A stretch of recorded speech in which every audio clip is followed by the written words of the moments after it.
హరే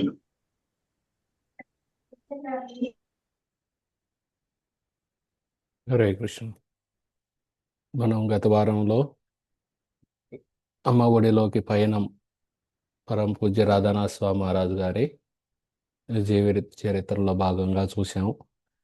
ఆయన నేపాల్లో ఉన్నప్పుడు ఒక విష్ణు ప్రసాద్ అని ఆయన వాళ్ళ ఇంటికి తీసుకెళ్తారు.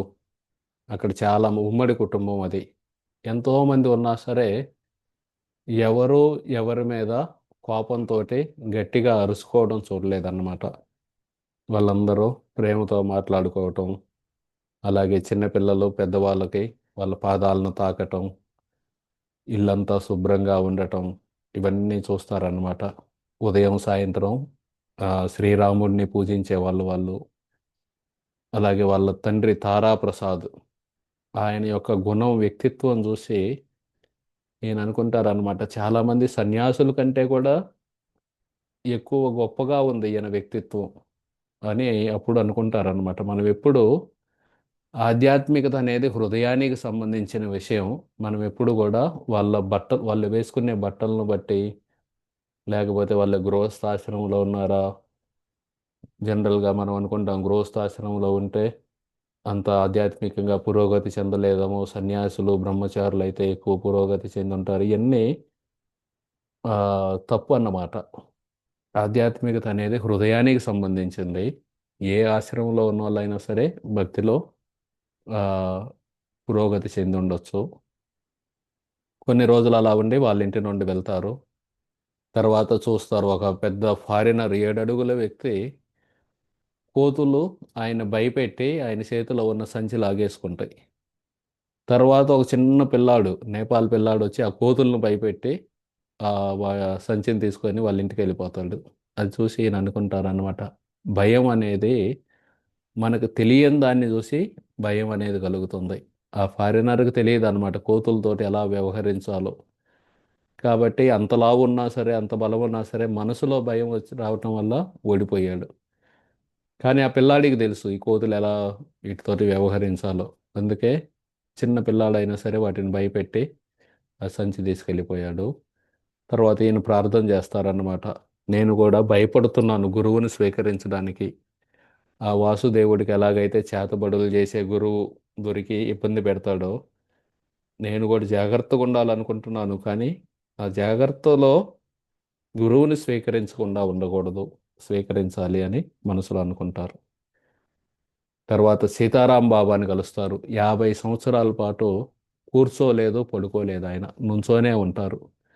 నుంచోనే ఉండి ఇంకా ఒక ఉయ్యాలలా కట్టుకొని ఆ ఉయ్యాల మీద ఆనుకొని పడుకోవటం రాత్రిపూట. ఆ, ఇంకా ధాన్యాలు చిక్కుడుగాయలు తినలేదు. సంవత్సరం 50 సంవత్సరాల పాటు ఓన్లీ వేరుశెనగ గుళ్ళు తినేవాళ్ళు. ఆయనకి ఎవరన్నా అన్నం పప్పిస్తే అవన్నీ కూడా ఈయనకే వండి పెట్టేవాళ్ళు. ఇంత కఠినమైన తపస్సు చేస్తే జనరల్గా ఎవరికైనా హృదయం కొంచెం, తపస్సు చేసే వాళ్ళకి జనరల్గా కోపం ఎక్కువ వచ్చింది. దుర్వాసుముని మనం చూస్తాం, ఆయన కేవలం ఈ దర్భలతోటి దర్భల్ని జ్యూసులా చేసి ఆ జ్యూస్ తాగేవాళ్ళు అన్నమాట. అటువంటి, కానీ కోపం ఎక్కువ. ఈయన ఇంత తపస్సు చేస్తున్నాడు కదా, ఈయనకి కూడా హృదయం కఠినమైందేమో అనుకుంటారనమాట. కానీ చాలా మృదువుగా భక్తితోటి నిండి ఉంటుందన్నమాట ఈ సీతారాం బాబా యొక్క హృదయం. ఎందుకంటే అది ఆయన కృత్రిమమైన తపస్సు కాదు. ఎవరికో చూపించుకొని వాళ్ళు ఇల్లు పొగిడితే నాకు మంచిగా ఉంటుందని ఆ విధంగా చేయట్లేదు ఆ తపస్సు. ఆయన భగవంతుణ్ణి గుర్తు చేసుకోవడం కోసం చేస్తున్నారన్నమాట. ఆ విధంగా సీతారాం బాబాని కలుస్తారు. తర్వాత వరి పొలాల్లో వర్షం పడుతుంటే ఒక ఆయన నడిచి వెళ్తుంటే ఆయన వెనకాల వెళ్తారనమాట, గొడుగు కింద కూర్చుందామని. అలా నడిచి నడిచి వెళ్ళి చివరికి చూస్తే ఆయన గ్యారీ ఎప్పుడో సంవత్సరం క్రితం క్రీటు అనే ద్వీపంలో, గ్రీకు దేశంలో వాళ్ళిద్దరు ఇడిపోతారు. ఒకళ్ళు భారతదేశానికి వస్తారు, ఒకళ్ళు ఇజ్రాయెల్కి వస్తారు. ఆ గ్యారీ కూడా ఇజ్రాయెల్ వెళ్ళి ఎన్నో పనులు చేసి కొంత డబ్బు సంపాదించుకొని బస్సు ఎక్కి ఆయన కూడా భారతదేశానికి వస్తాడు. కానీ ఆశలు వదిలేసుకుంటాడు అనమాట. ఇంత కోట్ల మందిలో మా ఫ్రెండ్ రిచర్డ్ని ఎక్కడెతకాలి, ఆయనేం అందరిలాగా హోటళ్ళలో ఉండడు, ఎక్కడో గుహల్లో ఉంటాడు. ఆశ వదిలేసుకుంటాడు. కానీ విధి వాళ్ళిద్దరిని ఒక ఆ నేపాల్లో వరి పొలాల్లో వాళ్ళిద్దరే ఉంటారు. ఇంకెవ్వరు ఉండరు ఆ చుట్టూత. వాళ్ళిద్దరిని కలుపుతుందన్నమాట. ఇక నా గ్యారీ వాళ్ళ రూమ్కి వెళ్తే అక్కడ చూస్తారన్నమాట. వాళ్ళందరూ ఆ, గ్యారీ వాళ్ళ స్నేహితులు, స్నేహితురాళ్ళు వాళ్ళందరూ డ్రగ్స్ తీసుకొని పెద్ద మ్యూజిక్ పెట్టుకొని అవన్నీ చేస్తుంటే భారతదేశం దాకా వచ్చి అన్నీ అయ్యే పాడు పనులు చేయాల. ఇక్కడ భారతదేశంలో ఆధ్యాత్మికత చేయాలి. ఇక్కడికి వచ్చి డ్రగ్స్ తీసుకునే దానికి ఇంత దూరం రావటం ఎందుకు? అమెరికాలోనే తీసుకోవచ్చు కదా. నాతో రా తీర్థయాత్రలు చేద్దామని చెప్పి ఆ గ్యారీని తీర్థయాత్రలకు తీసుకెళ్తారు. ఆ విధంగా వారణాసి తీసుకెళ్తారు. వారణాసిలో వాళ్ళు బాగా ప్రార్థన చేస్తారన్నమాట. ఆ, కాశీ విశ్వనాథుడికి, స్వామి సంవత్సరం నుండి తిరుగుతున్నాను, నాకు ఒక మార్గాన్ని చూపించండి. ఇప్పటి వరకు కూడా నేను ఒక మార్గం వైపు వెళ్ళలేదు. అన్నిటినీ చూస్తున్నాను, అందరిని కలుస్తున్నాను. కానీ నా జీవితంలో ఇదే చేయాల్సిందనే దాన్ని నేను ఇంకా నిర్ణయించుకోలేదు. నాకు మార్గదర్శకం ఇవ్వండి అని చెప్పగానే ఆయనకు లోపల నుండి అనిపిస్తుంది అనమాట, ఏదో అద్భుతం జరగబోతుందని. ఇంక తర్వాత అమర్నాథ్ వెళ్దామని ఒక రైలు తీసుకుంటారు వారణాసిలో. అలా వెళ్తూ ఉంటారు ఢిల్లీ వైపు.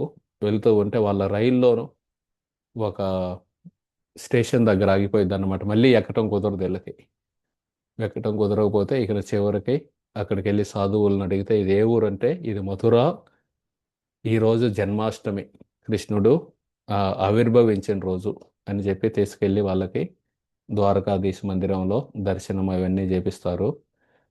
అది చేయించినాక జనాలందరూ అనుకుంటూ ఉంటారు అనమాట, బృందావనం ఉంది, బృందావనం ఉందని. ఈయన సరే అని చెప్పి బృందావనం వెళ్దామని వెళ్తే ఇంకక్కడ ఒక మౌని బాబా రాసి చూపిస్తారనమాట.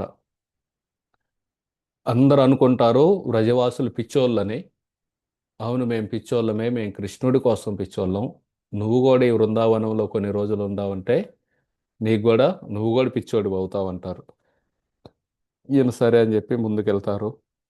ఇంగ్లీష్ పుస్తకాల కోసం రామకృష్ణ హాస్పిటల్కి వెళ్తే వాళ్ళు ఉంటే ఆ, భాను మహారాజ్ ఆశ్రమానికి పొమ్మంటారు. ఆ విధంగా భాను మహారాజ్ ఆశ్రమానికి వెళ్తూ మధ్యలో ఈ మదన్ మోహన్ మందిరాన్ని చూస్తారన్నమాట.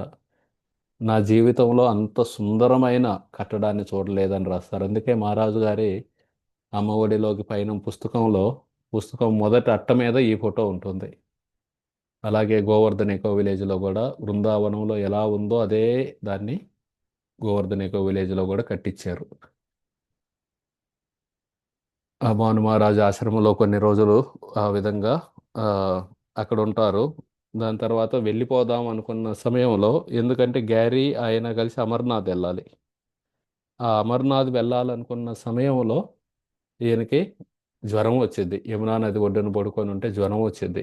ఆ జ్వరంతో పొద్దున్న నుండి మధ్యాహ్నం దాకా అక్కడే పడుకొని ఉంటారు. చివరికి రాబందులు తిరుగుతూ ఉంటాయి అన్నమాట, ఈయన కనుక చచ్చిపోతే తిందామని. అప్పుడు ఒక ఆ, ఆవులు కాపరి వచ్చి ఆయన నుదుటి మీద చేయి పెట్టి చూస్తే బాగా జ్వరంతో కాలిపోతుండేది. పైన చూస్తే రాబందులు తిరుగుతుంటాయి. ఈయన ఇక్కడే వదిలేసామంటే ఇవి తినేస్తాయి అని చెప్పి ఆయన ఒక ఎడ్ల బండిలో తీసుకొని వెళ్ళి ఒక హాస్పిటల్లో చేర్పిస్తారనమాట. హాస్పిటల్లో ఆయన బెడ్ పక్కన ఆయనకి క్షయరోగం ఉంటుంది. దగ్గుతూ ఉంటాడు. రక్తం దగ్గేటప్పుడు రక్త బిందువులు వస్తూ ఉంటాయి. ఇక 10 రోజులు అక్కడే హాస్పిటల్లో ఉండి బయటకు వచ్చే సమయంలో డాక్టర్ చెబుతారనమాట, ఒక నెల రోజులు ఇక్కడే ఉండాలి. నెల రోజులు బృందావనంలోనే ఉండు, ఎక్కడికి వెళ్ళొద్దు, ఓన్లీ అన్నం పప్పు తింటూ సింపుల్గా ఇక్కడే ఉండని చెబుతారనమాట. ఆ సమయంలో అకించన్ కృష్ణదాస్ బాబాజీని, భక్తి సిద్ధాంత సరస్వతి ఠాకూర్ యొక్క శిష్యులు అన్నమాట, భాను మహారాజుని, వీళ్ళందరినీ కలుస్తారు. ఆయన జీవితంలో ఈ సంవత్సరం పాటు ఈయన ఉత్తరాలు రాస్తున్నారు కానీ తల్లిదండ్రులకి వాళ్ళు ఎప్పుడూ ఉత్తరాలు రాయలేదన్నమాట. ఎందుకంటే ఈయన ఎక్కడా ఒక చోట శాశ్వతంగా కొన్ని రోజులు నిలవలేదు. ఆఫ్ఘనిస్తాన్లో ఒక ఉత్తరం రాస్తారు, రిటర్న్ అడ్రస్ రాయరు. ఎందుకంటే మళ్ళీ ఆ ఉత్తరం వచ్చే సమయానికి ఈయన పాకిస్తాన్ వెళ్ళి ఉంటారు. ఇట్లా తిరుగుతూ ఉంటారు కదా.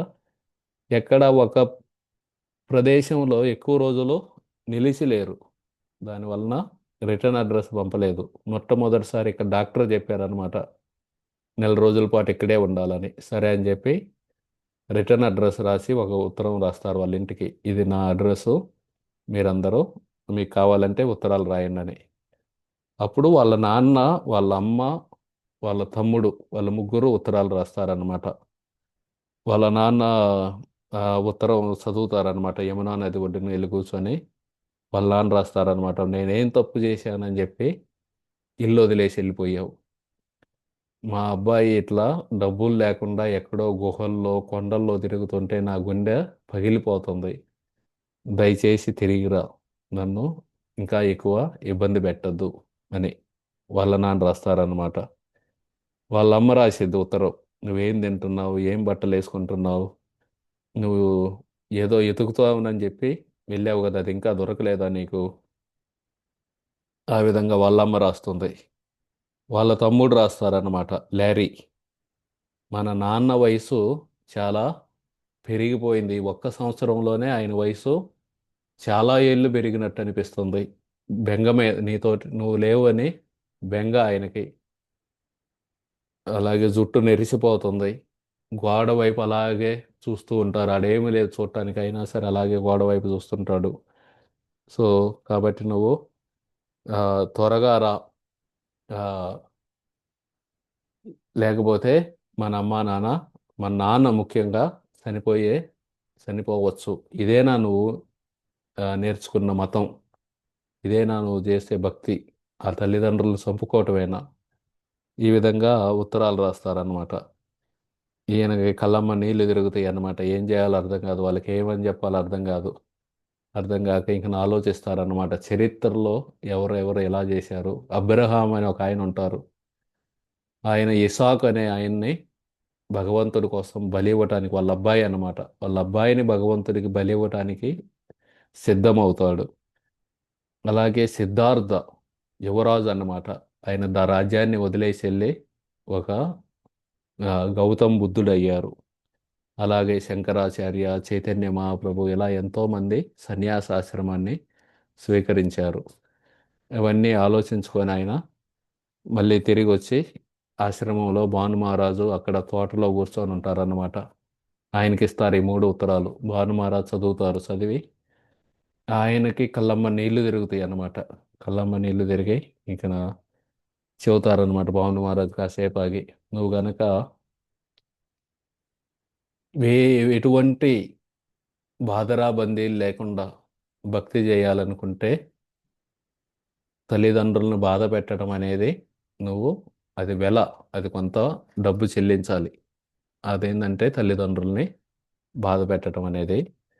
కాకపోతే కొన్ని సంవత్సరాల తర్వాత వాళ్ళు కూడా అర్థం చేసుకొని వాళ్ళు కూడా నీ చేసే మార్గాన్ని మెచ్చుకుంటారు. ఇది తర్వాత అన్నమాట. కొన్ని సంవత్సరాల తర్వాత ఈ రిచర్డ్ రాధానాథ్ స్వామి మహారాజ్ అయినాక వాళ్ళ అమ్మా నాన్నతో తీసుకున్న ఫోటో అన్నమాట ఇది. వాళ్ళు కూడా ఆ, భక్తి మార్గాన్ని స్వీకరించారు. ఈయన చేసేదాన్ని మెచ్చుకున్నారు.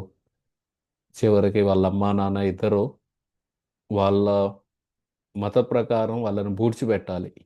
కానీ వాళ్ళిద్దరూ మమ్మల్ని ఆ, మా శరీరాన్ని కాల్చి ఆ బూడిదని ఆ, గంగానదిలో కలపమని చెప్పారనమాట. ఇద్దరిని బూడిదని మహారాజు గారు గంగానదిలో కలిపారు. ఆ విధంగా ఆ సమయంలో వాళ్ళకి ఆ బాధ అన్నమాట. మా అబ్బాయి ఇంటి నుండి వెళ్ళిపోయాడు, ఎక్కడో తిరుగుతున్నాడు, ఏం తింటున్నాడో ఏం చేస్తున్నాడో అని బాధ అన్నమాట. ఇక చివరికి ఈయన ఉత్తరం రాస్తారనమాట వాళ్ళ నాన్నగారికి. వాళ్ళ అమ్మగారు రాధానాథ్ మహారాజు తర్వాత వాళ్ళ నాన్నగారికి ఉత్తరం రాసి, ప్రతి ఒక్కళ్ళు వాళ్ళకి జీవితంలో వాళ్ళు ఏదైతే విలువ అయినది అనిపిస్తారో ఆ విధంగా జీవించాలి. ఆ విధంగా జీవించకపోతే ఆ జీవితానికి ఒక అర్థం ఉండదు. నా జీవితంలో నా లక్ష్యం భగవంతుణ్ణి ప్రేమించడం. దాని గురించి నేను వెళ్తున్నాను. ఇంతకుముందు ఎంతోమంది సాధువులు ఈ మార్గాన్ని చూపించారు. భగవంతుణ్ణి ప్రేమించడానికి ఒక్కోసారి వాళ్ళు కుటుంబాన్ని వదిలిపెట్టి వెళ్ళారు. నేను ఎటువంటి అనర్థాలు లేని జీవితాన్ని గడపాలనుకుంటున్నాను. అలాగే మనం కూడా చూడొచ్చు అమెరికాలో కూడా ఎంతోమంది ఆర్మీలో వెళ్తున్నారు, సైన్యంలోకి వెళ్తున్నారు. 3-4 సంవత్సరాలు వాళ్ళ కుటుంబాన్ని కలవరు. అది ఒకరినొకరిని చంపుకోవటం కోసం, ద్వేషంతో కూడిన దానికోసం వాళ్ళు ఆ విధంగా వెళ్తున్నారు. నేను కనీసం భగవంతుడిని ప్రేమించడం కోసం వెళ్తున్నాను. నేను తిరిగి వస్తాను కాబట్టి మీరు ఆ, ఏమి బాధపడకండి అని చెప్పి ఉత్తరాలు రాస్తారనమాట వాళ్ళ అమ్మకి వాళ్ళ నాన్నకి. ఆ విధంగా ఇంకా ఆయన రోజు ఆ భాను మహారాజ్ ఆశ్రమంలో ఉండటం, ఆశ్రమంలో ఉండి ఆ, రాత్రిపూట మిద్దె మీద డాబా మీద పడుకునే వాళ్ళు అన్నమాట. డాబా మీద పడుకొని ఉంటే ఆ నెమళ్ళ శబ్దాలు, అలాగే మధ్య మధ్యలో ఆవులు అవి అరవటం రాత్రిపూట ఎప్పుడన్నా, ఆ శబ్దాలన్నిటి మధ్యలో గుండా కూడా ఒక ముసలాయన, ఒక ముసలామె ఒక మైక్లో పాటలు పాడేవాళ్ళు అన్నమాట. హరే కృష్ణ మహామంత్రం ముందు ముసలాయన చదువుతాడు. హరే కృష్ణ కృష్ణ కృష్ణ హరే హరే హరే రామ రామ రామ హరే హరే. ఇది నేను జపం వాళ్ళు కీర్తనలు చేసేవాళ్ళు అన్నమాట. ఒక ట్యూన్లో పాడేవాడు. తర్వాత ముసలామె వెనకాల పాడేది. అలా రాత్రంతా పాడేవాళ్ళు అన్నమాట వాళ్ళు. ఈయనకి ఆ మనసు చలించిపోతుంది అన్నమాట. వీళ్ళు రాత్రంతా పాడుతున్నారు పాపం అని. ఆ, మనం కూడా ఈడ కూడా చూడొచ్చు. చిత్రకూట వెళ్తే రాత్రంతా పాడతారు. ఎవరో ఎక్కడో ముసలోళ్ళు ఎవరో ఉంటారు. రాత్రంతా మైకులో సీతారాం సీతారాం సీతారాం అని వస్తూ ఉంటుంది. ఆ, అయోధ్యలో కూడా అలాగే 24 గంటలు పాడుతూ ఉంటారు. ఈయనకి ఇక ఒక రోజు రాత్రిపూట పడుకుంటే ఇక నిద్ర రాదనమాట. నిద్ర రాక వీళ్ళెవరు వీళ్ళిద్దరిని చూడాలని చెప్పి రాత్రిపూట 1ంటికి ఆ మిద్దె దిగి వచ్చి వెళ్తారు. వెళ్ళి నడుచుకుంటూ నడుచుకుంటూ వెళ్ళి ఆ ముసలి వాళ్ళని కలుస్తారనమాట. కలిసి వాళ్ళు మరుసటి రోజు భోజనానికి రమ్మని చెబుతారు, మధ్యాహ్నానికి. ఈయన వెళ్తూ ఉన్న సమయంలో ఒకళ్ళు వచ్చి మహారాజ్జీని మహారాజ్జీ, మా మహారాజ్జీ మిమ్మల్ని కలవాలనుకుంటున్నారు అంటారు. మీ మహారాజీకి నేను తెలుసా అంటే, ఆయనకు అన్నీ తెలుసు, మీరు రండి" అంటారు అనమాట. వెంటనే ఈయన వెళ్తారు. ఆయనే నీమ్ కరోలి బాబా. నీమ్ కరోలి బాబా అని ఈయనకి ఏ మనిషిని చూసినా సరే వాళ్ళ గతమంతా చెప్పగలుగుతారు అనమాట. అంత శక్తులు ఉన్నాయి ఆయనకి. ఈ ఇక్కడ ఫోటోలో ఈ కంబలు కప్పుకొని ఉన్నారు కదా, ఈయన నీమ్ కరోలి బాబా. ఇంక ఆయన దగ్గరికి వెళ్ళగానే ఆయన చెబుతారన్నమాట, "నీవు అమెరికాలో సౌకర్యవంతమైన జీవితాన్ని వదిలిపెట్టి భారతదేశానికి వచ్చావు. ఇక్కడ భగవంతుడి ప్రేమ కోసం ఏడుస్తూ ఉన్నావు. కావాలి, ఎట్లా దొరకాలి అని చెప్పి నీ కోసం మీ తల్లిదండ్రులు అమెరికాలో ఏడుస్తున్నారు" అని చెబుతారన్నమాట. ఈయన ఒకసారిగా ఆశ్చర్యపోతారన్నమాట. ఈయనకి ఎలా తెలిసి ఇవన్నీ అని. ఇంక ఈయన చెబుతారన్నమాట, "నువ్వు ఈ భక్తి మార్గంలో ఉన్నప్పుడు వేరే వాళ్ళని నిందించకూడదు. వాళ్ళలో ఉన్న లోపాలని పైకెత్తి చూపించకూడదు. ఇవి రెండు చెయ్యి" అని చెబుతారన్నమాట. అలాగే భగవంతుడి యొక్క నామాలని జపం చేస్తూ ఉండు. అలాగే వేరే వాళ్ళలో ఉన్న లోపాలని ఆ, ఎత్తి చూపటం, వేరే వాళ్ళని నిందించడం, ఇవి మన భక్తి మార్గంలో అవరోధాలు. అవి చేశామంటే ముందుకెళ్తున్న మ- పురోగతి ఆగిపోతుంది అని. అలాగే వాళ్ళ శిష్యులు చెబుతారన్నమాట. నీమ్ కరోలి బాబా ఒక్కోసారి 2 ప్రదేశాల్లో ఉన్నారన్నమాట. రికార్డెడ్ అన్నమాట అది. బృందావనంలో కూడా ఉంటారు, ఇంకో చోట కూడా ఉంటారు, ఎక్కడో వేరే చోట. అక్కడ వాళ్ళు చూశారు ఆయన్ని, ఇక్కడ వాళ్ళు చూశారనమాట. ఆయనకు ఆ శక్తులు ఉన్నాయి అన్నమాట. ఒకే చో ఒకేసారి 2 చోట్ల ఉండటం. ఆ విధంగా ఆయన చూస్తారు. తర్వాత ఆ, ఈ కింద కూర్చొని ఉన్నారు కదా ఈ ఫోటోలో, మీరు అనుకోవచ్చు ఎవరా ఈయనని.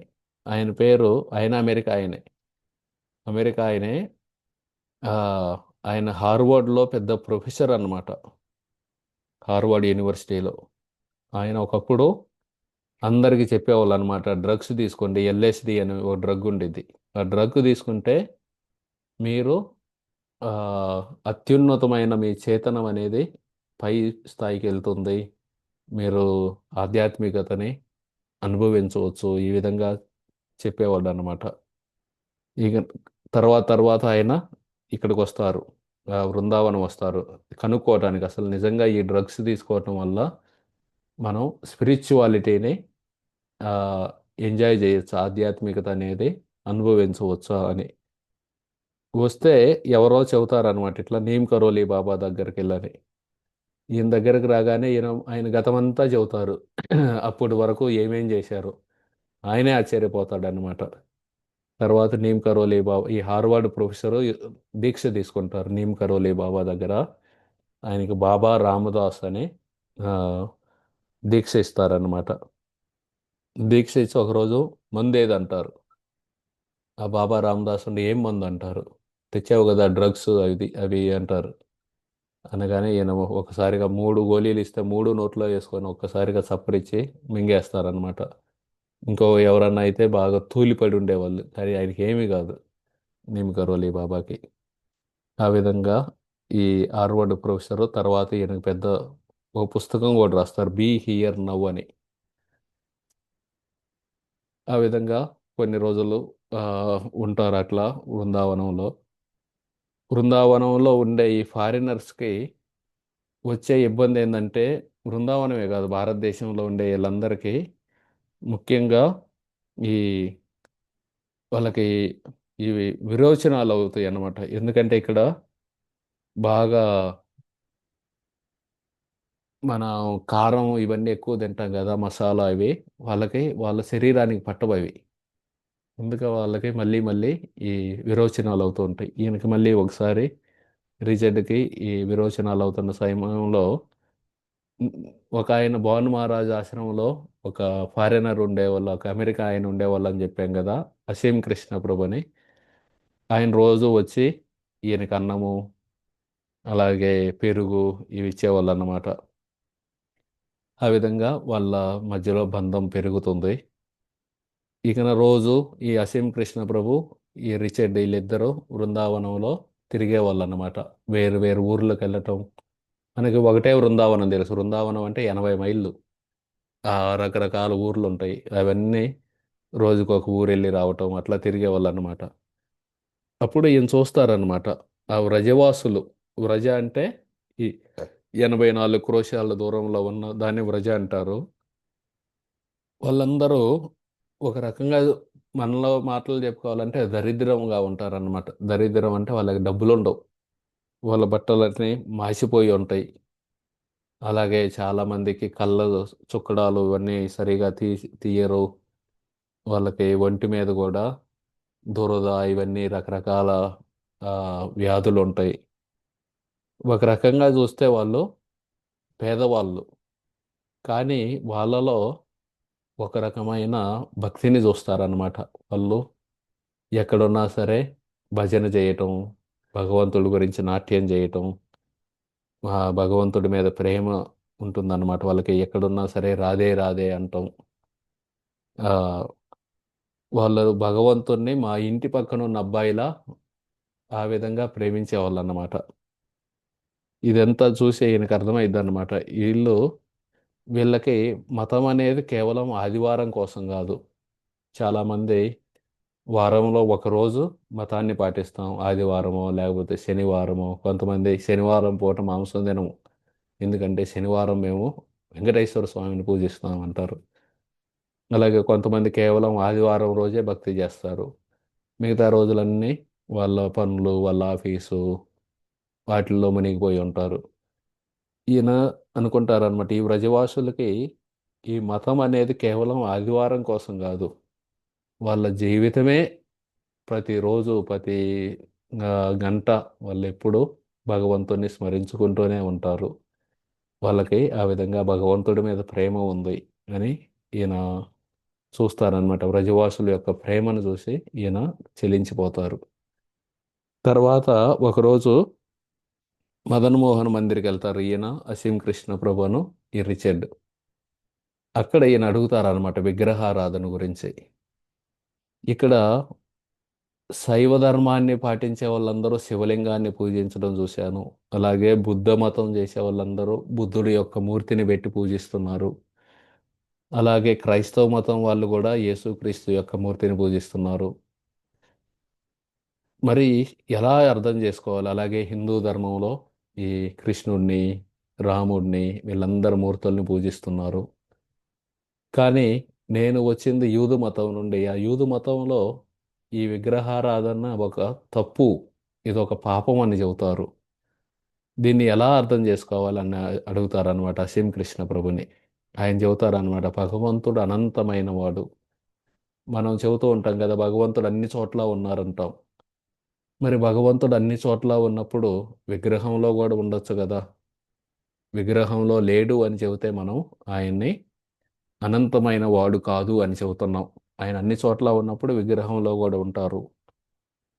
కాబట్టి మనం మనంతట మనం ఒక రూపాన్ని మన మనసులో ఊహించుకొని దాన్ని ఒక ఆ, విగ్రహంలా చెక్కి పూజిస్తే అది తప్పు. కానీ శాస్త్ర ప్రకారం శాస్త్రాల్లో భగవంతుడి యొక్క రూపం గురించి ఇచ్చారు. ఆ విధంగా ఆ రూపాన్ని చెక్కి తర్వాత ప్రాణప్రతిష్ఠ అంటే ప్రార్థనల ద్వారా భగవంతుణ్ణి ఆహ్వానిస్తారనమాట. ఆ మూర్తిలోకి ఆహ్వానించి మేమందరం సేవ చేస్తాము స్వామి, వీటిని మీరు ఈ మూర్తి రూపంలో స్వీకరించండి అని చెబితే అప్పుడు ఆ మూర్తికి భగవంతుడికి ఎటువంటి తేడా లేదన్నమాట, అభిన్నం అన్నమాట. కాబట్టి భగవంతుడు ఆ మూర్తిలో ఉండి మనం ఇచ్చే సేవలన్నిటినీ స్వీకరిస్తారు అని చెబుతారనమాట. ఈయనకి ఆ జవాబు నచ్చుతుంది. అప్పుడు దాకా విగ్రహారాధన అంటే దూరంగా ఉండేవాళ్ళు అన్నమాట. తర్వాత కొన్ని రోజులకి శరత్ పూర్ణిమ వస్తుంది. భానుమహారాజ్ ఆశ్రమంలో వీళ్ళందరూ శరత్ పూర్ణిమకి ఏర్పాట్లు చేసుకుంటూ ఉంటారన్నమాట. ఏర్పాట్లు చేసుకుంటూ ఉంటే ఒక పెద్ద స్టేజ్ కట్టి స్టేజ్ మీద ఒక టేబుల్ వేసి దానికి పూలతోటి అలంకరణ చేసి ఆ టేబుల్ మీద రాధాకృష్ణ మూర్తులను పెడతారన్నమాట. ఈయన భాను మహారాజ్ దగ్గరికి వెళ్ళి అడుగుతారు, అసలు ఈ రాస నృత్యం అంటే ఏమిటి? ఈ రాస నృత్యం గురించి నాకు చెప్పండి అని. అప్పుడు భాను మహారాజ్ చెబుతారన్నమాట, ఇది ఒక మన ఈ ప్రపంచంలో చూస్తున్న ఒక అబ్బాయి అమ్మాయి మధ్య జరిగే నాట్యం కాదు అది. అది ఆ, ఈ ప్రపంచంలో జరిగేది వాళ్ళ ఇంద్రియాలని ఆ, తృప్తిపరుచుకోవటానికి ఆడ మగ ఒక చోటకు వస్తారు. కానీ ఇది అట్లా కాదనమాట. ఎంతోమంది భక్తులు ఉంటారు భగవంతుడికి. వాళ్ళందరిలో కూడా గొప్ప భక్తులు గోపికలు. ఆ గోపికలకి వాళ్ళు భగవంతుడి కోసం వాళ్ళ సర్వస్వాన్ని త్యాగం చేశారనమాట. భగవంతుడు రాత్రిపూట ఆ పిల్లని గ్రోవిని ఊదితే వాళ్ళ కుటుంబ సభ్యుల్ని అన్నిటినీ వదిలేసి వెళ్ళారు. వాళ్ళకి తెలుసు మళ్ళీ తిరిగి వెళ్తే మమ్మల్ని ఇంట్లోకి తీసుకెళ్లరని. సో ఆ విధంగా అందరికంటే గొప్ప భక్తుల్లో గోపికలు గొప్ప భక్తులు. కామగంధ హీన స్వభావిక గోపి ప్రేమ నిర్మల ఉజ్వల శుద్ధ ఏన దగ్ధ హేమ. కొంచెం కూడా కామం అనేది లేదు అందులో. కేవలం భగవంతుణ్ణి సంతృప్తిపరచాలి. అటువంటి గోపికలకి భగవంతుడు కూడా చెబుతారనమాట, మీరు చేసేదానికి ఏ విధంగా నేను ఏ జన్మలో కూడా రుణం తీర్చుకోలేను అని చెప్పి ఆయన ప్రతి గోపికతో కూడా ఆయన రూపాలను విస్తరించి, ఎంతమంది గోపికలు ఉన్నారో అన్ని రూపాలను స్వీకరించి వాళ్ళతోటి నాట్యం చేశారన్నమాట. దీన్ని శరత్ పూర్ణిమ రోజు మనం జరుపుకుంటామని చెప్పి ఇంకా ఆ రోజు వాళ్ళు ఆ స్టేజ్ కట్టారు కదా, స్టేజ్ మీద రాధాకృష్ణ మూర్తులను పెట్టి కీర్తన చేసుకుంటూ రాత్రి అర్ధరాత్రి దాకా ఆ, శరత్ పూర్ణిమ రోజు చంద్రుడు బాగా వస్తారన్నమాట. ఆ చంద్రుడు వచ్చి ఆ చంద్రుడు ఉన్నంతసేపు వాళ్ళు కీర్తన చేస్తారు రాత్రి అంతా. తర్వాత ఆ భాను మహారాజు ఒకరోజు అడుగుతారనమాట ఈయన్ని, రిచర్డ్ నిన్ను చాలా రోజుల నుండి చూస్తున్నాను, నేను ఒకటి అడగాలనుకుంటున్నాను. నీ కోసం ఈ ఈ మాలని ఈ మాల మీద జపం చేసి ఉంచాను, శుద్ధీకరణ చేసి నీకు దీక్ష ఇవ్వాలనుకుంటున్నాను. సో దీక్ష తీసుకుంటావా అనగానే ఈయనకు ఒక్కసారిగా మనసులో కృతజ్ఞత, బాధ ఈ రెండూ వస్తాయి అన్నమాట. ఒక పట్ల కృతజ్ఞత, భాను మహారాజు నాలాంటి వాడిని శిష్యుడిగా తీసుకోవాలనుకుంటున్నారు అని కృతజ్ఞత. ఇంకో పక్క బాధ. బాధ ఏంటంటే ఈయనకి మొదటి నుండి ఒక మనసులో ఉంటుందన్నమాట. ఒకసారి గురువుని తీసుకుంటే ఆయనతోటి జీవితం అంతా ఉండాలి. అప్పుడే నేను గురువుని స్వీకరిస్తాను ఆ నమ్మకం కలిగినప్పుడే. దానికోసమే ఈయన ఇండియా అంతా తిరుగుతున్నారు వేరు వేరు గురువుల్ని. ఆ నమ్మకం వచ్చిన దాకా నేను స్వీకరించను అని ఉంటుంది. ఇప్పుడు ఈయనకి ఇంకా కొన్ని రోజులు ఆగాలి నేను. ఆయన ఇస్తున్న అవకాశాన్ని తిరస్కరిస్తున్నందుకు బాధ కలుగుతుంటుంది. ఓ పట్ల కృతజ్ఞత కలుగుతుంది నాలాంటి వాడికి స్వీకరిస్తున్నారని. ఇక అదే చెబుతారనమాట భాను మహారాజ్కి. దయచేసి నన్ను క్షమించండి. ఈ జీవితంలో ఒక గురువుని స్వీకరిస్తే ఆయనతోటి జీవితాంతం ఉండాలనేది నా ఉద్దేశం. ఆ విశ్వాసం కలిగినప్పుడే నేను ఆ గురువుని స్వీకరిస్తాను. ఇంకా కొన్ని రోజులు ఆగాలి నేను అంటారనమాట. అనగానే భాను మహారాజ్ చెబుతారనమాట, నువ్వు చాలా సిన్సియర్గా ఉన్నావు, తప్పులేదు. కాకపోతే ఇక్కడ ఆశ్రమంలో ఉన్న వాళ్ళు నీకు ఒక ఆధ్యాత్మికమైన పేరు ఇవ్వమంటున్నారు. ఎందుకంటే వాళ్ళకి ఆ, ఈ ఫారిన్ పేరు ఉంది కదా, రిచర్డ్, ఆ విధంగా పిలవటం వాళ్ళకి కొంచెం అసౌకర్యంగా ఉంది. నీకు గనక ఇష్టమైతే కేవలం పేరు ఇస్తాను. ఇది దీక్ష. దీక్ష ఇవ్వట్లేదు. దీక్ష ఏమి ఇవ్వట్లేదు. కేవలం పేరు ఇస్తాను. వీళ్ళందరూ నిన్ను ఆ పేరుతో పిలుస్తారంటే సరే అంటారు ఈయన. అప్పుడు భాను మహారాజ్ ఈయనకి రతిన్ కృష్ణదాస్ అనే పేరు ఇస్తారనమాట. ఆ పేరు ఇచ్చిన తర్వాత నీవు ఈ ఇది కూడా ఆయనకి జటలు బాగా ఈడ దాకా వచ్చి ఉంటాయి అన్నమాట. నడుము దాకా వచ్చి ఉంటాయి. తల మీద ఎంట్రుకలన్నీ జటలు గట్టుకుపోయి ఉంటాయి. ఆ, నువ్వు షేవింగ్ చేసుకో అంటే గుండు చేయించుకో అని చెబుతారనమాట. గుండు చేయించుకో అంటే ఈయన చెబుతారనమాట, నేను నాకు గుండు చేయించుకోవటం అంటే ఒక గురువు దగ్గర పూర్తిగా శరణం తీసుకోవటం అని. కాబట్టి నేను గురువును స్వీకరించేదాకా గుండు చేసుకొని అంటారు. అప్పుడు భాను మహారాజ్ అంటారనమాట, కనీసం వాటిని తగ్గించు. జుట్టు ఉంది కదా చాలా, వాటిని తగ్గించు. తగ్గిస్తే, ఎందుకంటే ఈ ఆశ్రమంలోకి ఎంతోమంది అతిథులు వాళ్ళందరూ వస్తూ ఉంటారు. వాళ్ళకి ఇంత పెద్ద పెద్ద జటలు వేసుకొని నువ్వు ఇక్కడ తిరుగుతూ ఉంటే వాళ్ళకి ఆ, సరిగా ఉండదు. కాబట్టి కనీసం వెళ్ళి ఆ, పొడవన్నా తగ్గించు అని చెబుతారనమాట. ఈయన సరే అని చెప్పి అది ఓకేలే అని చెప్పి వెళ్తారనమాట. ఆ, జుట్టు కత్తిరించే ఆయన షాప్కి వెళ్తారు. ఆయన ఒక లుంగీ కట్టుకొని ఉంటాడు, సొక్కా కూడా ఉండదు. ఇక ఈ నెలగా ఇద్దరు కూర్చోవచ్చు అన్నమాట ఆడ. ఈ నెల కూర్చోగానే ఈ ఆయన దగ్గర ఎన్నెన్ని కత్తెరలు ఉన్నాయి అన్నీ తీస్తాడనమాట. అన్నీ తీసి ఇవన్నీ జటలు కట్టి లావుగా ఉంటాయి ఒక్కోటి. వాటిని కత్తిరేయడానికి ప్రయత్నం చేస్తాడు. తెగవన్నమాట. తెగకపోతే ఇంకా ఆయన బయటకు వచ్చి మిగతా ఆ, క్షవరం చేసే వాళ్ళు ఉంటారు కదా, వాళ్ళందరిని పిలుస్తారు. అందరు కలిసి కూర్చొని ఒక మీటింగ్ పెట్టుకుంటారు ఎలా కట్ చేయాలి వీటిని అని. ఇక చివరికి ఒక తోటమాలిని పిలుస్తారనమాట. తోటమాలి దగ్గర పెద్ద కత్తెరలు ఉంటాయి. ఆ, మనకి వాటన్నిటిని ట్రిమ్ చేయటానికి, ఆ, మొక్కల్ని ట్రిమ్ చేయటానికి పెద్ద కత్తెర ఉంటుంది. ఆ తోటమాలిని పిలిచి ఆ పెద్ద కత్తెర తెప్పిస్తారనమాట. పెద్ద కత్తెర తెప్పించి ఆ తోటమాలి గార్డెనర్ అంటారనమాట. ఈయన ఒక చైర్లో కూర్చోబెట్టి ఒక వ్యక్తిని ఈయన లేవకుండా కూర్చోవాలి. ఎందుకంటే అది కత్తిరించేటప్పుడు కొన్ని ఎంటికలు బయటకు వస్తూ ఉంటాయి. ఆ, కపాలం నుండి పీక్కొని బయటకు వస్తాయి. నొప్పి పుట్టిద్ది. నొప్పి పుట్టింది కాబట్టి ఈయన లేస్తాడేమో, లేవకుండా కూర్చోబెట్టు. ఇంకొక వ్యక్తికి ఆ జుట్టంతా పట్టుకో పైకి. ఇంకొక ఇద్దరు పట్టుకుంటారనమాట. కత్తెర పై భాగం ఒకళ్ళు, కింద భాగం ఒకళ్ళు పుట్టుకొని ఇక నాటిని ఈ, ఆ, దగ్గరకు తేవాలన్నమాట. దగ్గరకు తెచ్చేంటే ఇక నా ఎన్ని తెగుతూ ఉంటాయి అన్నమాట. కొంచెం కొంచెం కొంచెం తెగుతూ ఉంటే ఈయనకి చాలా ఎంటికలు కూడా బయటకు వస్తూ ఉంటాయి. పక్కన కృష్ణ ప్రభు ఉంటారు. ఆయన నవ్వుతూ ఉంటారు అనమాట ఇదంతా చూసి. ఇంక చివరికి అదంతా కట్ చేసి ఆడ పడేస్తారనమాట. ఒక కుప్పలా పడిద్ది. అదంతా ఆయన అనుకుంటారన్నమాట. ఇది వియత్నాం యుద్ధం ఆ జుట్టు ఈయన మనసులో ఉన్న భావాలకు ప్రతిరూపం అన్నమాట. ఒకప్పుడు అమెరికాలో యుద్ధం జరుగుతుంది కదా, అప్పుడు పెంచుకుంటారన్నమాట ఈయన ఆ జుట్టుని. ఆ యుద్ధానికి వ్యతిరేకంగా, అలాగే తెల్లవాళ్ళు నల్లవాళ్ళని మీద వివక్ష చూపిస్తుంటారు. ఆ వివక్షకు వ్యతిరేకంగా, వాటన్నిటికీ వ్యతిరేకంగా పెంచుకున్న జుట్టు అన్నమాట. అదంతా ఆడ కింద పడి ఉంటుంది ఇప్పుడు. దాని మీద వీళ్ళందరూ జుట్టు కత్తిరించే వాళ్ళందరూ అటు ఇటు తిరుగుతుంటారు పట్టించుకోకుండా దాని మీద తొక్కుతూ.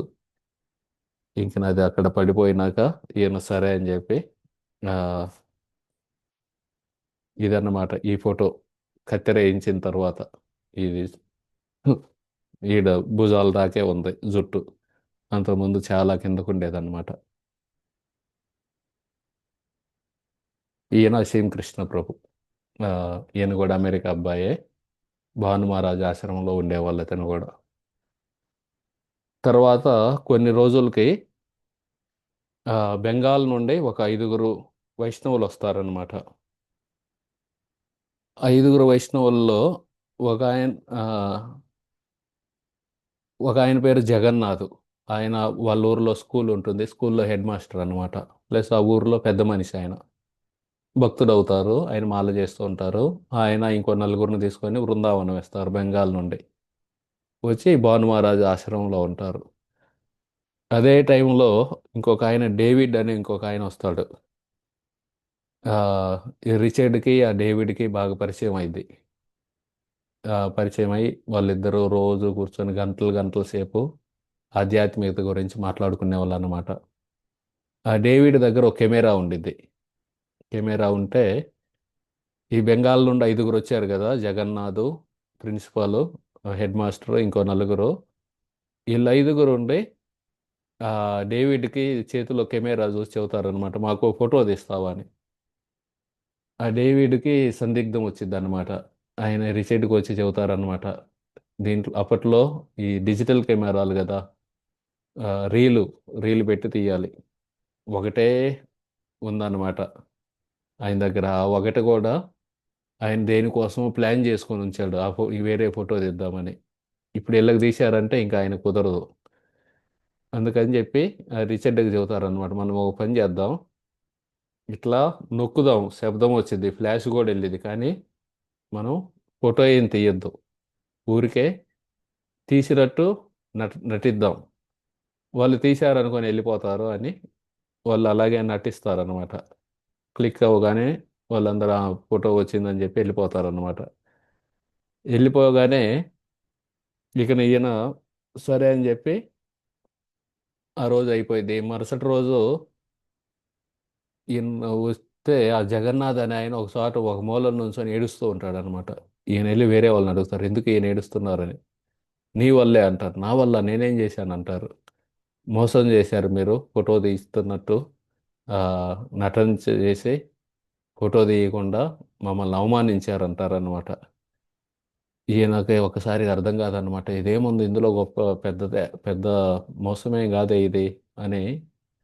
ఇక సరే అని ఆయన దగ్గరికి వెళ్ళి క్షమించమంటారు. క్షమించమని మరుసటి రోజు కూడా క్షమించమంటే ఆయన ఆ జగన్నాథ్ అంటారన్నమాట, నువ్వు కృష్ణుడి యొక్క భక్తుడివి, నువ్వు అటువంటప్పుడు వేరే వాళ్ళని అవమానించే విధంగా ఎలా ప్రవర్తిస్తావు, ఇది నాకు అర్థం కావట్లేదు, అందుకే నేను ఏడుస్తున్నా, నా గురించి కాదు ఏడుస్తుంది, ఒక కృష్ణుడి భక్తుడు ఇలా ఎలా చేయగలరు అని అది తలుచుకుంటే నాకు బాధేస్తుంది అంటాడనమాట.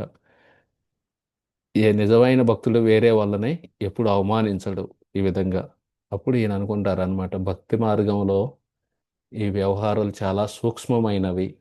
ఒక చిన్న, మనం అనుకోవచ్చు బయట ఎంత పెద్ద అవమానం జరిగినా ఎవరు పట్టించుకోరు, కానీ భక్తి మార్గంలోకి వచ్చినాక మనం చాలా జాగ్రత్తగా ఉండాలి. ఎందుకంటే వాళ్ళ చేతనం అనేది బాగా మంచిగా జపం చేయటం వల్ల వాళ్ళు మోర్ అండ్ మోర్ రిఫైన్ అవుతూ ఉంటుందన్నమాట. అందుకే ఎవరన్నా క్యూలో నుంచున్నారు అనుకోండి, బయట ఎవరన్నా ఏ క్యూలో నుండి బయట వెళ్ళంటే పట్టించుకోరు, కానీ భక్తి మార్గంలో ఎవరన్నా ప్రసాదం కోసం నుంచున్నారు అనుకోండి, ఆ టైంలో బయటికి వెళ్ళన్నా అంటే వాళ్ళు జీవితాంతం గుర్తుపెట్టుకుంటారు. సో కాబట్టి మన వ్యవహారాలు చాలా జాగ్రత్తగా ఉండాలి భక్తుల మధ్యలో ఉన్నప్పుడు అని ఈయన ఆ, అనుకుంటారన్నమాట. ఆ విధంగా ఈయన భాను మహారాజ్ ఆశ్రమంలో కొన్ని రోజులు ఉంటారు. కొన్ని రోజులు ఉన్న తర్వాత ఆ, అక్కడ బాగానే ఉంటుంది. కానీ ఒక ఆయన పిలుస్తారనమాట. ఒక ఆయన పిలిచి, భాను మహారాజ్ శిష్యులు, నీవు మా గురువు గారు దీక్ష ఇస్తానంటే తీసుకోనని చెబుతావా అని ఆయనకి కోపం వచ్చింది అన్నమాట.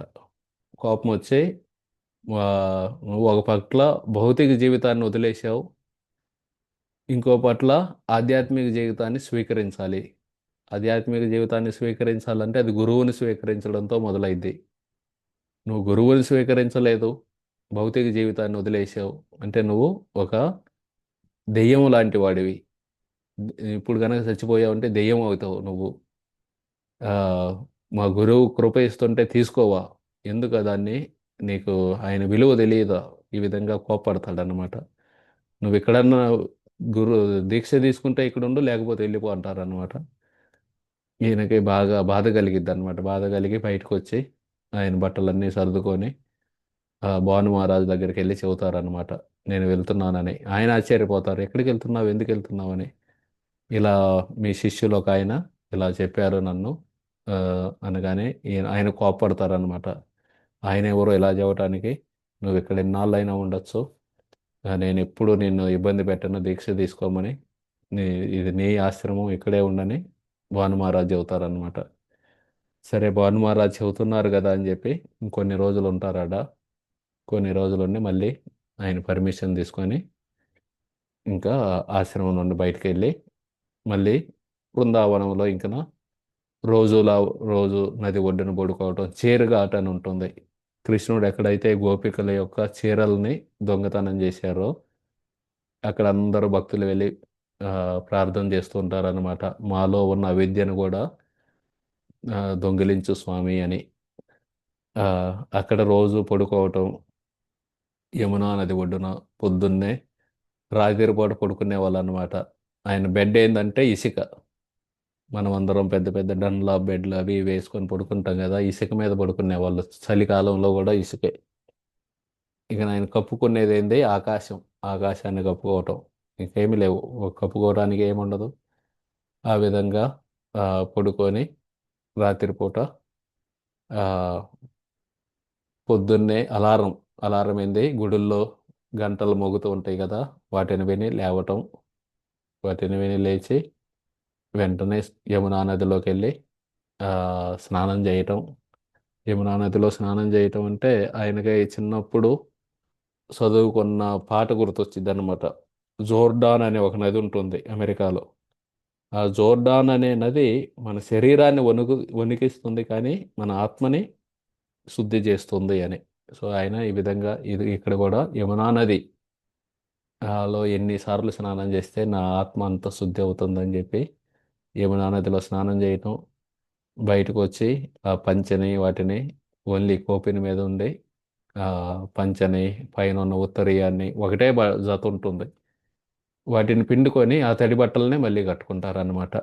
ఇంకా వాటితోటి తిరుగుతూ ఉంటే అవి ఆరిపోతాయి. సో ఊహించుకోండి, చలికాలంలో తడి బట్టలను మళ్ళీ కట్టుకోవాలంటే ఎంత కష్టం ఉంటుంది. సో అదే తడి బట్టలు కట్టుకోవటం, మళ్ళీ ఇక వేరు వేరు గుడులకు వెళ్ళి దర్శనం చేసుకోవటం. ఈయన జీవితం చూసి ఆ అసీం కృష్ణ ప్రభు ఉన్నారు కదా, ఆయన కూడా అనుకుంటారు అనమాట, అరే నేను ఆశ్రమంలో ఉంటే ఆ రూల్స్ ఈ రూల్స్ ఇవన్నీ ఉంటాయి, బయటికి వెళ్తే ఈయన చూడు, ఈయన బయట ఫ్రీగా తిరుగుతున్నారు, కానీ భక్తిని కూడా చాలా స్ట్రిక్ట్గా చేసుకుంటున్నారు అని చెప్పి ఆయన కూడా బయటకు వస్తారు బాలు మహారాజ్ ఆశ్రమం నుండి. ఆ విధంగా వాళ్ళిద్దరూ బృందావనంలో ఆ, వేరు వేరు చోట్ల ఆ, తిరుగుతూ ఉంటారన్నమాట. ఆ, అలా ఆ సమయంలో ఎంతో మందిని కలుస్తారు. విశాఖ శరణ్ బాబా అనే ఆయన్ని, అలాగే ఘనశ్యామ్ బాబా అని. ఘనశ్యామ్ బాబా గురించి వచ్చే వారం చర్చిద్దాం. ఆయన ఒక పెద్ద ఆ, ధనికుల బిడ్డ అన్నమాట. వాళ్ళ అమ్మా నాన్న ఆయన బృందావనం తీసుకెళ్తే ఆయన ఏం తిరిగి రానంటారు బృందావనం నుండి. తిరిగి రానంటే ఇక వాళ్ళందరూ బతిమలాడతారు రా అని. అయినా సరే నేను రానంటే వాళ్ళు భయపెడతారు చివరికి. నువ్వు రాకపోతే ఆస్తిలో నీకు భాగం ఇవ్వమని. నాకేం అవసరం లేదని చెప్పి అక్కడే ఉంటారన్నమాట ఆయన. అక్కడే ఉండి ఈ బృందావనంలో ఒకరోజు ఇసుకలో శ్రీరాధ అని రాసి ఆ పేరు మీద పూలు ఇవన్నీ పెట్టి ఆ రోజంతా శ్రీమతి రాధారాణిని పూజిస్తారనమాట. పూజించి ఇక రాత్రిపూట వెళ్ళేటప్పుడు ఆ ఇసుకని చెరిపేస్తారనమాట పేరుని. ఆ చెరిపేస్తుంటే ఆయన చేతికి ఒక గట్టిగా తగిలిద్ది. ఏందని చూస్తే బంగారం కలర్ ఉండిద్ది. సరే అని చెప్పి ఆయన ఇసుక పోసి దాని మీద ఆ, బృందావనంలో మట్టి ఇసుకలా ఉంటుంది, మెత్తగా ఉంటుంది. సరే మళ్ళీ వచ్చి చూద్దామని చెప్పి వెళ్తారు ఎవరు లేనప్పుడు. మళ్ళీ వచ్చి చూసి అటు తవ్వుతారనమాట. తవ్వితే శ్రీమతి రాధారాణి యొక్క మూర్తి దొరికిద్ది ఆయనకి. ఆ పక్కనే కృష్ణుడి యొక్క మూర్తి కూడా ఉంటుంది. ఆ మూర్తి మీద రాసి ఉంటుంది గోపీజన వల్లభ అని. సో ఆ విధంగా గోపీజన వల్లభ శ్రీమతి రాధారాణి మూర్తుల్ని ఆయన అనుకుంటారనమాట. నాకే ఏమి లేదు, నేను చెట్టు కింద బతుకుతున్నాను, ఇప్పుడు ఈ మూర్తులు వచ్చినాయి, వీటిని ఏం చేయాలనుకుంటారనమాట ఆ ఘనశ్యామ్ బాబా. అని ఇక నా చెట్టు కిందే పెట్టి పూజిస్తూ ఉంటారు వాళ్ళని. ఎవరో ఒకరు ఏదన్నా భిక్షం ఇస్తే వాటితోటి ఏదో ఒకటి వండటం, ఆ వండిన దాన్ని నైవేద్యంగా పెట్టడం, ఆ విధంగా మూర్తులతోటి చెట్టు కింద బతుకుతూ ఉంటే ఒక కుటుంబం వాళ్ళు చూస్తారనమాట. అయ్యో పాపం మూర్తులు ఇట్లా చెట్టు కింద ఉంటే బాగోలేదని చెప్పి ఒక గది ఇస్తారు ఈయనకి. ఆ గదిలో పెట్టుకొని ఆ మూర్తుల్ని అక్కడే ఆయన జీవితాంతం అక్కడే వాళ్ళకి సేవ చేసుకుంటూ ఆ, తర్వాత శరీరాన్ని వదిలేస్తారనమాట.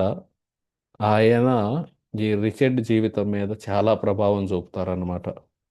అది దాని గురించి వచ్చే వారం మనం చూద్దాం. ఘనశ్యామ్ బాబు అది.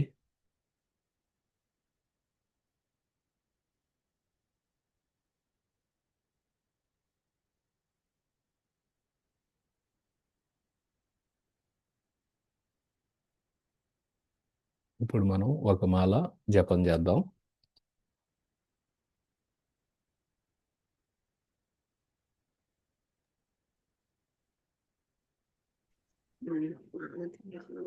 జ్ఞానాంజన సర్వభయ